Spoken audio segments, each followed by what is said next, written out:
Welcome back, baseball fans, to another elimination video, and the best one, eliminating the World Championship team who doesn't mind being eliminated, the Cincinnati Reds. What you're looking at is the last year's season, the 2021 season, where they finished 26-14.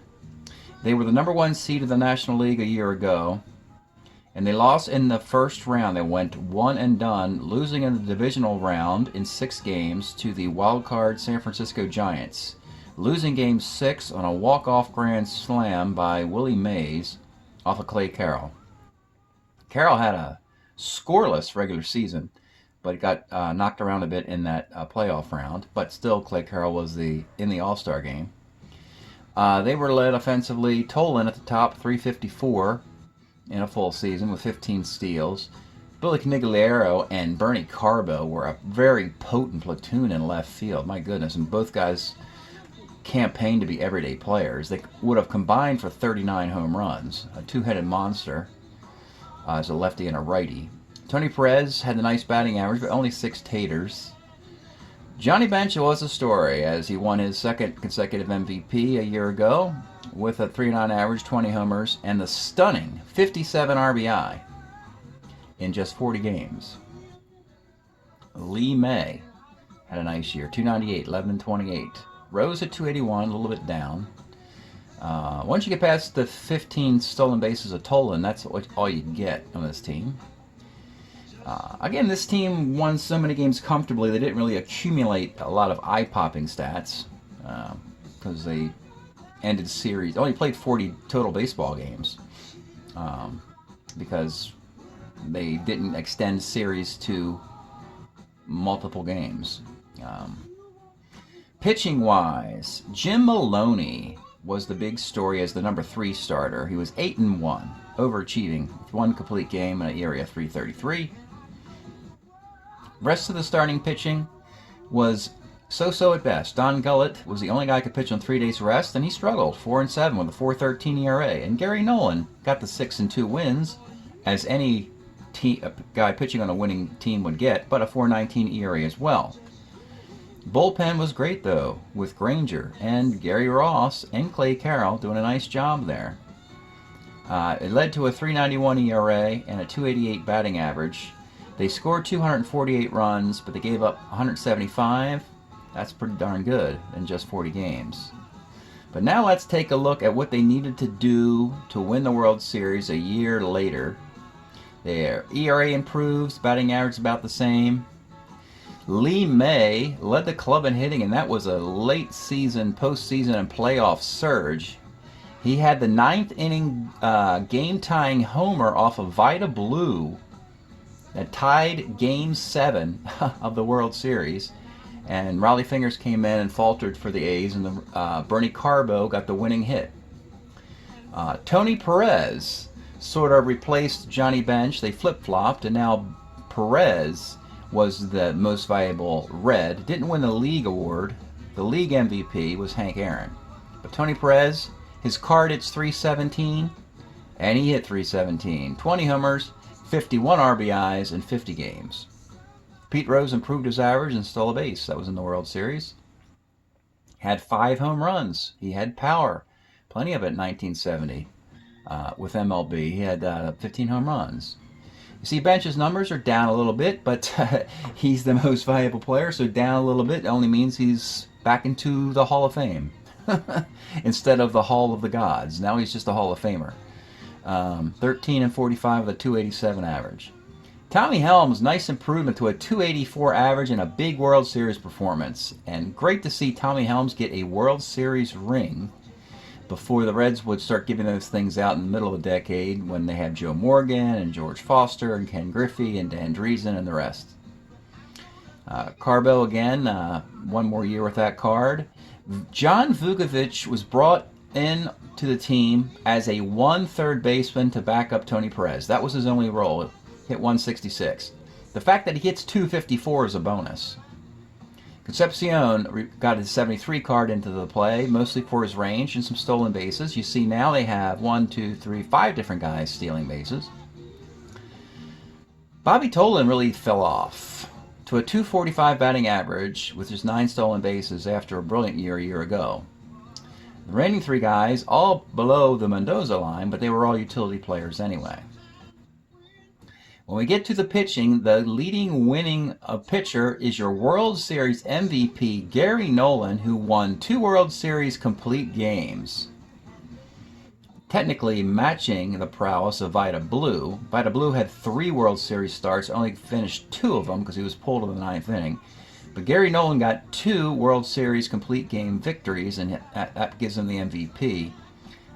He kind of went past Gullett a little bit statistically, slightly. Gullett came back after struggling a year ago, nicely. Ross Grimsley had a nice year being added on, 3-0, but only 53 innings. Dick Bosman was the big, expensive import in free agency. His numbers were terrible. He was a bust in April and May, but he calmed down a bit, brought his stats down to 479 from where it was. His ERA was around 5 or 6.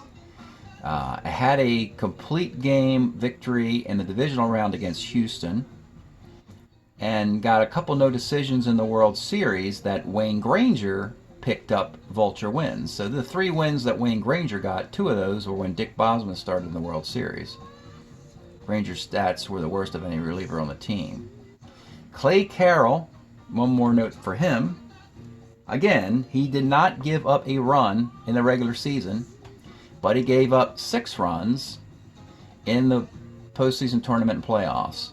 He gave up 3 runs in the bottom of the 9th of Game 4, where the Reds could have tied the series up 2 apiece and saved me a lot of time, but he blew it, and the chance for the Reds to go up 3-1 by letting the banjo hitters of the A's bottom, Von Joshua, John Donaldson, and Jim French, all get hits and runs and kind of perform a Gonzalo Marquez kind of miracle for the A's. So that's a stat look at a 35-15 Cincinnati Red team, one of the best World Championship teams I've had, even though the World Series was the marathon. Either team could have won that thing many times.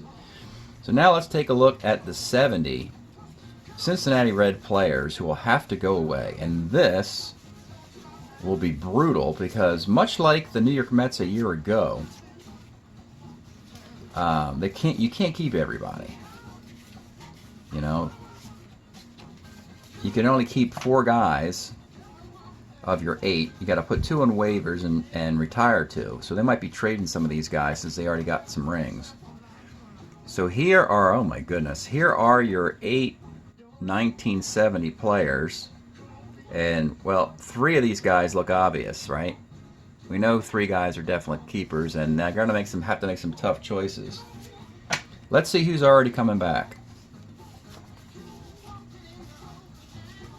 Actually, they are going to bring back a pitching staff almost completely intact. 7 of 8 pitchers, but they only have 5 hitters coming back. So this is your Cincinnati offense. Suarez was the backup catcher to Johnny Bench, who was an upgrade on the Bill Plummer card. Actually has a decent batting average, a B-hit runner. Was a Texas Ranger at 248. And here's the Vukovich card to be the caddy for Tony Perez at third base. Interesting. Do the Reds get a better? Do the Reds finally move on to Perez? I don't think we're quite ready to get Perez over to first and ship out Lee May and bring in Joe Morgan. We talked about waiting till the 72 to do that, and we're right in between because next year is the 71 year. So here's Lee May. Great year with this card with the Reds in 71. I think he runs it back. He was the biggest reason. He had the 9th inning home run off of Vida Blue, or the A's would have won the World Series. So Lee May's going to run this thing back at first, meaning that Tony Perez would have to be either a designated hitter or third baseman. And so you have the idea that they're going to wait on Joe Morgan a little longer. Concepcion's 73 card is finally an everyday shortstop. Tommy Helms, boy, glad to get this guy a ring with the Reds as a 1 second baseman. And we can use this card 1 more year as a Cincinnati Red. okay, next year. So they're going to run this thing back pretty much. They're going to try and do the same thing. And if they don't get a repeat, then they'll do the Joe Morgan deal, is what it looks like the offense. As you see, they got a lot of work to do to build back this roster for hitting. Pitching, though, is almost set. You only lost Bosman. So, Gullett's the only player here who can pitch on 3 days rest, which is why they went out and got Bosman. If you're not concerned about that, you can elevate Gary Nolan into the 2 spot, which he probably deserves after his World Series performance. Then you can make your Ross Grimsley your 3 spot. And then you have a complete bullpen coming back. Carroll was the closer. Jim Strickland set him up. This Jim Strickland was a little used guy from the Twins, 71 with a .145 ERA here. Of course, the Twins couldn't keep him. They had Perez, Reichert, and Jim Cott. So one more year for this card as the lefty. Tom Hall's not available either. Tom Hall would have been nice over Strickland. And you do have Granger and Bourbon coming back one more year too. So they're going to bring back the same bullpen. You got to add a starting pitcher. You had Dick Bosman for 1 year. They might find another 1-year rental guy. So now comes the fascinating look at the 1970 World Champion Cincinnati Reds and what they're going to do with 8 players. All right, let's take a look at the hitters and pitchers that are going to be evaluated by the Reds. And it's a ton of hitters and only 1 pitcher. And this is, again, you're talking about the 1970 team. Remember, in the 69-72 season, the Mets won that World Series. And the Mets also won the 69 World Series. And it just worked out, same sort of scenario. The 70 cards are going away, and the Cincinnati Reds won that 70 World Series. So it's going to be kind of painful to see these performances being put to rest. The first one, of course, is your MVP and the best player in all of Strat-O-Matic, Johnny Bench. So they'll have to pick which year they're going to use for Johnny moving forward. 70, led the league in homer and RBI, and of course is your MVP.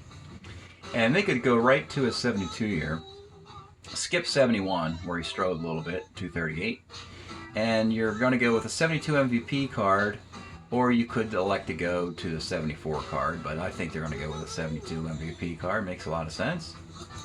But we got all off season to make that choice. So Johnny is the first keeper. And the next guy is Bernie Carbo. And this is going to be interesting if we have room on the ship on Noah's Ark for all the animals. Does Bernie Carbo join in here? He should, you would think. So let's look at 70. What an explosive year for a 22-year-old outfielder. Only 467 plate appearances, but these numbers, 21 homers, 10 steals, 94 walks, 77 strikeouts. Think about that. 94 walks, 77 strikeouts for a 22-year-old. What a great eye for a number 2 in Rookie of the Year voting. So, what happens next? Oh, the honeymoon's over. 71, he really struggles. 72, he would split time with the Reds and Cardinals. 73, Cardinals, and 74, Red Sox. So you could see, in kind of a match of a year ago, I'm patterning it after what the New York Mets did. The New York Mets had 5 guys that were in this situation, and of course they took Seaver, and of course they took Koosman, and of course they took Grody, and of course they took Cleon Jones. 4 guys hugely responsible for them winning the 69 series. But the 5th guy was Tommy A.G., and they just didn't have room for a 5th guy, so he was traded to the American League. Now I'm looking at this as Bernie Carbo being in the Tommy A.G. role, that maybe he will have to be dealt.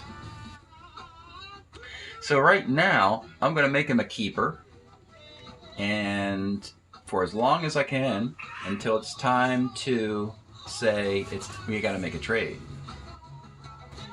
Next up is Tony Perez, another slam dunk. And as far as position, we can take him at third base again.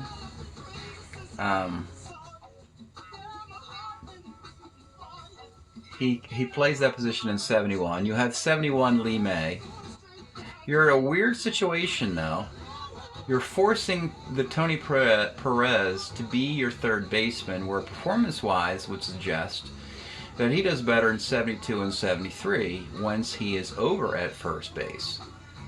So what do you do if you're the Reds? Do you just concede that Perez is going to play third base one more year and have just kind of ordinary year? Or do you make him a DH? Or do you trade Lee May? And that opens up a can of worms. You see, you've got a catch-22 here. And that the Houston Astros aren't interested in dealing Joe Morgan. So if you want to move Lee May, you could do it in a private deal. Maybe Baltimore would want Lee May. He plays for the Orioles in 75. But you actually could lock Perez into a DH role, which there was no DH in this timeline. And that's how the Reds can cheat the rest of the National League. And the National League could really hate that maneuver, with Tony Perez being a full-time DH when the National League didn't have one. And then you could find somebody else to play third. So Perez is coming back. And we have a choice of a mediocre third baseman or a stunning designated hitter. All right. Next player to be reviewed is Pete Edward Rose, coming back as keeper number 4. So we'll do this evaluation again of why we took 70 versus 73. Well, it worked. They just won the World Series, did they not? With a 70 card in play. So look at all the black numbers, of course. So in 73, he has 230 hits to just 205 in 70. But when you look at the power numbers, look at the 37 doubles, 9 triples, and 15 homers compared to 73, where he only has 5 homers. He also had 73 walks in 70 to 65. He's also a 1 in right field. He's got a -2 arm. He's a B stealer. So everything about 70 we like more than 73.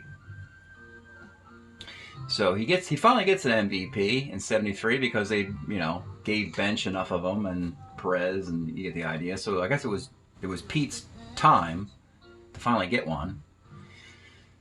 So that MVP card can now be put into use with the 1970 card being put away. In the 4-year timeline, 71 to 74, it is indeed 73 the year that you want. So Rose will be a keeper, and in my little notes department there, I will highlight that 73 is what we want to do with him, if we can. We can also look at positional versatility for Pete as well. So in 71, right and a little bit of center. Of course, they didn't put center on that. 70, it was right, center, and left, but they didn't put center and left on his card. They just put right. Same thing in 71. 72 and 3 and 4, now he's on the left side, depending on how that really matters. It doesn't matter too much. He doesn't go to third base until 75. So he's going to be playing right field or left field next year. Next player, and he contributed nicely as a free agent addition, Ted Savage. He was a Milwaukee Brewer. Played from 62 to 71. And he wasn't associated with Cincinnati. Actually, he did play for them in 69, interestingly, when he bounced around. Philadelphia, Pittsburgh, St. Louis, the Cubs, the Dodgers, the Reds in 69, and then Milwaukee, Kansas City. Well, he extended his stay with the Reds from 69 and did not go to report to Milwaukee, reported back to the Reds with that card. 71, the ball game's over, it looks like. The ride is over. He rides out into the sunset, winning a World Series with the 1970 Reds as a change of history. So great news for Ted Savage. There you go. There's a cool little story. I don't think his 71 card will exist in this small sample with Milwaukee or Kansas City to qualify for waivers. We can take a peek. by looking at the roster sheet from Milwaukee and Kansas City and see if Ted Savage card is here. Fortunately, they're right next to each other. And looking for Savage, not there. Milwaukee, no Savage. Kansas City, no Ted Savage. So Savage has to be retired. They didn't make that small sample size. All right, next player, Jim Stewart. Utility player for the Reds in this era. From 63 to 73. Got a Cub hat on here. And Cub, White Sox, joined the Reds in 69, 70, and 71, and finished with the Astros. He was probably part of that trade as well. Now, he should have a card in... Oh, wait a minute. 70 is 116 plate appearances. 71, he might have a card. 92 plate appearances to go on waivers, which is what you want to do with him. Or he goes on retirement if they don't make it. So does he have a 71 Cincinnati card? Look at Cincinnati. And Jim Stewart is not listed here. Let's see if he's listed in the extra players for the Cincinnati Reds. He is, right there. Jim Stewart is listed as an extra player for Cincinnati. So he qualifies for waivers, so he can stick around baseball and help some team out. But he will go on waivers and can help continue his career for one more year.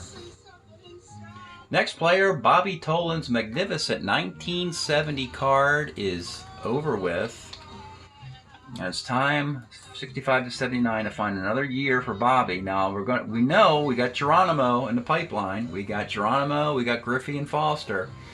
And this guy just got a World Series ring, so it might behoove the Reds to start considering the future here. And in a real streak of bad luck, he was injured in 71, so he cannot go on waivers. So you're keeping him, or you're retiring a player who has plenty of life left in his legs. He's only 25 years old. You could trade this guy, or you could just simply keep him and select his 72 or 73 card, or 74 card with the Padres. Of those years, 72 is the most successful. That's with a 720 OPS, 20 MVP votes. 1972 with the Reds. Beyond that 720 OPS, he would never do that again in the remainder of his career. So really, his only success will be with Cincinnati in 72 on a World Series team. I think that's the guy you take. You pick him up in 72 because you have to. I mean, that's your only choice, which is fine. It means that you can't pick up anybody besides Bobby Tolan in that World Series year. So what does that also mean? Well, it means that Johnny Bench is picked up in 72 as well. And that's it. So from that World Series team of 72, you're taking Bench and Tolan, and you can't take, say you wanted Carbo, can't take that year, or Perez, or Rose. You're going to take the 73 Rose. This might affect Tony Perez. We're not taking 71 or 72, so I might take the 73 or 74 Perez at this point. Or we could take the bad 71. So, again, it's going to be an interesting discussion with this team. And it looks like Bernie Carbo is going to have to be traded or put on waivers. Plus, valuing position, too. If Tolan could still play center field in 72, it's listed here that he can. So, a lot of thinking to do with the Reds, with all these outfielders. Carbo, Tolan, Geronimo. We're not quite to Griffey yet, but it's getting closer. Foster will be coming up soon. Geronimo will be coming up soon, but his bat won't be there. So, that's the 7-hitter evaluation. And lastly, the final evaluation will be a big player in the offseason a year ago. It was Dick Bosman. And that's the guy the Reds had their eye on to come onto the team and pitch on 3 days rest and help them win the World Series. And he did it. It wasn't effective early on. So here in 69, this is what the Reds had their eye on, of course. The 14-5, 2.19 ERA and 193 innings for the Senators at age 25. So they got his 70 performance. It dropped off a lot, of course, to a 122 whip. And actually, he's just sort of ordinary as a starter. He has a late resurgence going to the bullpen for Oakland in the later part in 75 and 76. So from here on out with the Reds, you can see it looks like he might just be a one-year rental. They got him for that 1 year going on 3 days rest. And with so many keepers, they might want to put him on waivers. Boy, he'd be a heck of a waiver find as a guy who can pitch on 3 days rest. The numbers are not spectacular, but he'll be in the league somewhere. I think at this point, he's worth being called, technically called a keeper, but we realize they're not going to keep him. They're going to trade him.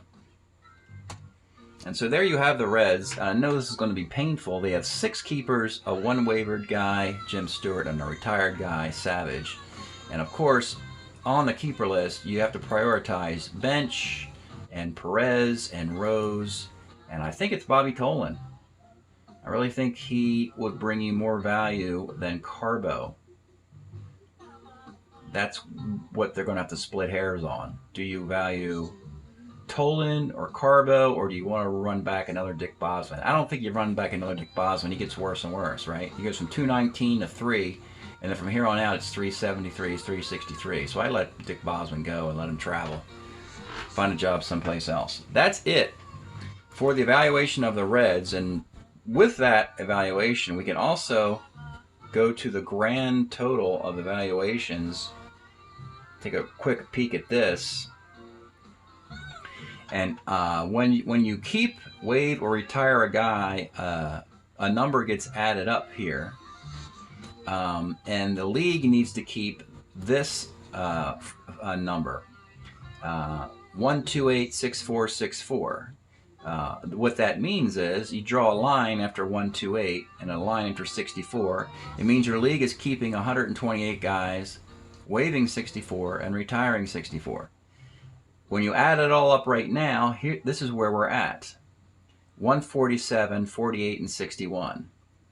Now the third number, 61, is 3 fewer retirements than are required. So that's good news. That means all you have to do is find 3 of the worst guys on waivers. Let's put it like that. So you have 147, 48, and 61. And of course you add all that up. And this should be 256, right? Okay. But you want to end up with 128, 64, and 64. So that means that 3 waived players who are not very desirable would go on the retirement list. And that would put you at 147, 45, and 64. Right? And that means that you have plus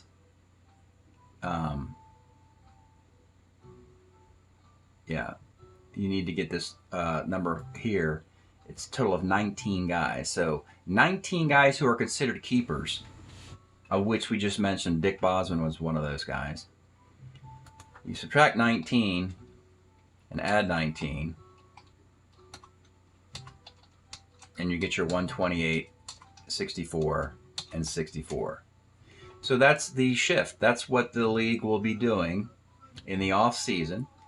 Teams will be looking at the keepers and realizing that some of these guys really aren't that good, and sending 19 of those keepers onto waivers.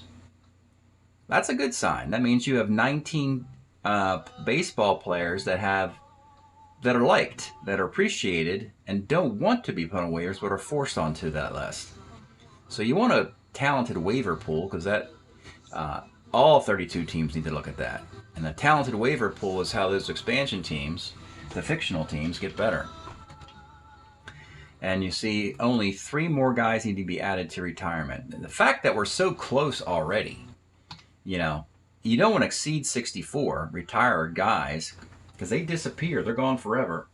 And you have a hole in your league, and you have to add extra guys to fill that spot. So you don't want to exceed 64 in this analysis, and you didn't. You got under it with 61, which is good. So only 3 guys have to be pushed into retirement at 64. So that is a good situation for this league moving forward. Should be a healthy off-season trade carousel with guys moving around. And that will be your eliminating the Reds video, and also at the same time looking at the overall league here movement. And this will conclude the 1970-73 carryover league. We just have to do a reconciliation of putting the last of the 1970 cards away, and that will be the final stroke of the league. Thanks for checking this out. I appreciate it. It's been a wonderful year. Congratulations to the Cincinnati Reds winning the World Series, with a great future ahead for them, of course, in the wonderful decade of the 1970s. We'll see you next time.